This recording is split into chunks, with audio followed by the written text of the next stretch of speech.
Short ಸರ್ಕ್ಯೂಟ್ನಿಂದ hardware shop ಹೊತ್ತಿ ಉರಿದ ಘಟನೆ ಕೊಡಗು ಜಿಲ್ಲೆಯ ಸುಂಟಿಕೊಪ್ಪದಲ್ಲಿ ನಡೆದಿದೆ. ಅಗ್ನಿಯ ಕೆನ್ನಾಲಿಗೆಗೆ ಹಾರ್ಡ್ವೇರ್ ಶಾಪ್ನ ವಸ್ತುಗಳು ಸುಟ್ಟು ಕರಕಲಾಗಿವೆ. ಸ್ಥಳಕ್ಕೆ ಸುಂಟಿಕೊಪ್ಪ ಪೊಲೀಸರು ಭೇಟಿ ಕೊಟ್ಟು ಪರಿಶೀಲನೆ ನಡೆಸಿದ್ದಾರೆ.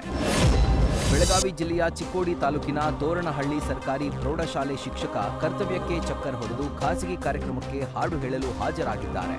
ಮೌಲ್ಯಮಾಪನದ ಕೆಲಸಕ್ಕೆ ಚಕ್ಕರ್ ಹಾಕಿ ಶಿಕ್ಷಕ ಎಸ್ಬಿ ಸಂಕಪಾಳ ಕಾರ್ಯಕ್ರಮಗಳಲ್ಲಿ ಹಾಡು ಹೇಳೋ ಕೆಲಸ ಶುರು ಮಾಡಿದ್ದಾರೆ. ಶಿಕ್ಷಕ ತರಗತಿ ವೇಳೆಯೂ ಕಾರ್ಯಕ್ರಮಕ್ಕೆ ಹೋಗ್ತಾ ಇದ್ದ ಅಂತ ಸ್ಥಳೀಯರು ಆರೋಪಿಸಿದ್ದಾರೆ. ಇದು ಮಧ್ಯಾಹ್ನ ದ್ವಿತೀಯ ಪಿಯುಸಿ ವಿದ್ಯಾರ್ಥಿಗಳ ಫಲಿತಾಂಶ ಪ್ರಕಟವಾಗ್ತಾ ಇದೆ. ಉಪಚುನಾವಣೆ ಮತದಾನ ಮುಗಿದ ಬಳಿಕ ಸಂಜೆ 6:15ಕ್ಕೆ ಶಿಕ್ಷಣ ಸಚಿವರು ಫಲಿತಾಂಶ ಪ್ರಕಟಿಸಲಿದ್ದಾರೆ. ಇನ್ನು ಶಿಕ್ಷಣ ಇಲಾಖೆಯ ಅಧಿಕೃತ ವೆಬ್ಸೈಟ್ನಲ್ಲೂ ಫಲಿತಾಂಶ ಪ್ರಕಟವಾಗ್ತಾ ಇದೆ. carresults.nic.in ಅಧಿಕೃತ ವೆಬ್ಸೈಟ್ ಮೂಲಕ ಫಲಿತಾಂಶ ಪಡೆಯಬಹುದಾಗಿದೆ. ಕರ್ನಾಟಕ ಒನ್ ಮೊಬೈಲ್ ಆಪ್ ಮುಖಾಂತರವೂ ಫಲಿತಾಂಶ ಪಡೆಯಬಹುದು. ನೋಂದಾಯಿತ ಮೊಬೈಲ್ ಸಂಖ್ಯೆ ಮೂಲಕ ವಾಟ್ಸ್ಆಪ್ ಹಾಗೂ SMS ಮೂಲಕವೂ ಫಲಿತಾಂಶ ಪಡೆಯಬಹುದಾಗಿದೆ. ಹಾಸನ ಜಿಲ್ಲೆಯ ಅರಸೀಕೆರೆ ತಾಲೂಕಿನ ಬಾಣಾವರದಲ್ಲಿ ನಡೆದ ಜಾತ್ರಾ ಮಹೋತ್ಸವದಲ್ಲಿ ಶಾಸಕ ಶಿವಲಿಂಗೇಗೌಡ ಸಖತ್ ಸ್ಟೆಪ್ ಹಾಕಿದ್ದಾರೆ. ಗ್ರಾಮದ ಆಂಜನೇಯ ಸ್ವಾಮಿಯ ರಥೋತ್ಸವದಲ್ಲಿ ಭಾಗಿಯಾಗಿದ್ದ ಶಿವಲಿಂಗೇಗೌಡ ಜಾತ್ರೆಯಲ್ಲಿ ವಿಶೇಷ ಆಚರಣೆ ವೇಳೆ ಟವಲ್ ಹಿಡಿದು ಗ್ರಾಮಸ್ಥರೊಂದಿಗೆ ಹೆಜ್ಜೆ ಹಾಕಿದ್ದಾರೆ. ಇರಾನ್ ಇಸ್ರೇಲ್ ಯುದ್ಧದ ಎಫೆಕ್ಟ್ನಿಂದ ಚಿಕ್ಕಬಳ್ಳಾಪುರದ ಪೆಟ್ರೋಲ್ ಬಂಕ್ನಲ್ಲಿ ಪೆಟ್ರೋಲ್ ವ್ಯತ್ಯಯ ಉಂಟಾಗಿದೆ. ತಾಲೂಕಿನ ಸೇಟ್ ದಿನ್ನೆಯ ಬಳಿಯ ಇಂಡಿಯನ್ ಆಯಿಲ್ ಬಂಕ್ನಲ್ಲಿ ಪೆಟ್ರೋಲ್ ಇಲ್ಲದೆ ಬಂಕ್ ಬಂದ್ ಆಗಿದ್ದು, ಪೆಟ್ರೋಲ್ ಡೀಸೆಲ್ ಹಾಕಿಸಿಕೊಳ್ಳಲು ಬಂದ ಗ್ರಾಹಕರು ಕಂಗಾಲಾಗಿದ್ದಾರೆ.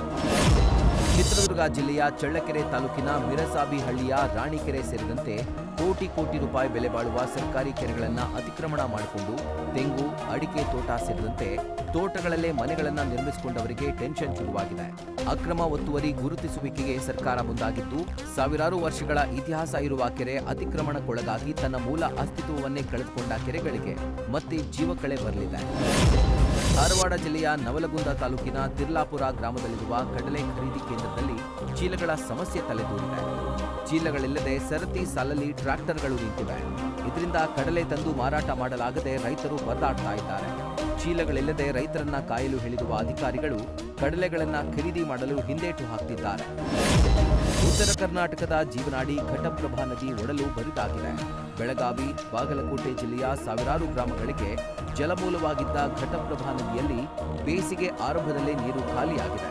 ಹಿಡಕಲ್ ಗ್ರಾಮದಲ್ಲಿ ಘಟಪ್ರಭಾ ನದಿಗೆ ಅಡ್ಡಲಾಗಿ ನಿರ್ಮಿಸಿರೋ ಜಲಾಶಯದಲ್ಲಿ ಸದ್ಯ ಕಳೆದ ವರ್ಷಕ್ಕಿಂತಲೂ 2 ಟಿಎಂಸಿ ನೀರಿನ ಮಟ್ಟ ಕುಸಿತ ಕಂಡಿದೆ. 51 ಟಿಎಂಸಿ ಸಾಮರ್ಥ್ಯ ಇರೋ ಡ್ಯಾಂನಲ್ಲಿ ಕಳೆದ ವರ್ಷ ಏಪ್ರಿಲ್ ತಿಂಗಳಲ್ಲಿ 19.538 ಟಿಎಂಸಿ ನೀರು ಸಂಗ್ರಹವಾಗಿತ್ತು. ಈ ವರ್ಷ 17.591 ಟಿಎಂಸಿ ನೀರು ಸಂಗ್ರಹವಾಗಿದೆ. ಹಲವು ವರ್ಷಗಳಿಂದ ಕೆಟ್ಟು ನಿಂತಿದ್ದ ಕೋಲಾರ ಜಿಲ್ಲಾ ಆರೋಗ್ಯ ಇಲಾಖೆಗೆ ಸೇರಿದ ವಾಹನಗಳನ್ನು ಹರಾಜು ಹಾಕಲಾಯಿತು. 15ರಿಂದ 20 ವರ್ಷ ಹಳೆಯದಾದ ಜೀಪ್, ಕಾರು ಹಾಗೂ ಟಾಟಾ ಸುಮೋ ಸೇರಿದಂತೆ ಒಟ್ಟು 20 ವಾಹನಗಳನ್ನು ಸರ್ಕಾರದ ನಿರ್ದೇಶನದಂತೆ ವಿಲೇವಾರಿ ಮಾಡಲಾಯಿತು. ಬೆಳಗಾವಿ ಜಿಲ್ಲೆಯ ಅಥಣಿ ಪಟ್ಟಣದ ಅಜಿತ್ ಶಿಂದೆ ಎಂಬಾತ ಕೇವಲ 5ನೇ ತರಗತಿವರೆಗೆ ಮಾತ್ರ ವಿದ್ಯಾಭ್ಯಾಸ ಮಾಡಿದ್ರೂ ತನ್ನ ಪರಿಶ್ರಮ, ತಾಳ್ಮೆ ಮತ್ತು ಆಸಕ್ತಿಯಿಂದ ಗೋ ಸಾಕಾಣಿಕೆಯಲ್ಲಿ ವಿಶಿಷ್ಟ ಗುರುತು ಮೂಡಿಸಿದ್ದಾನೆ.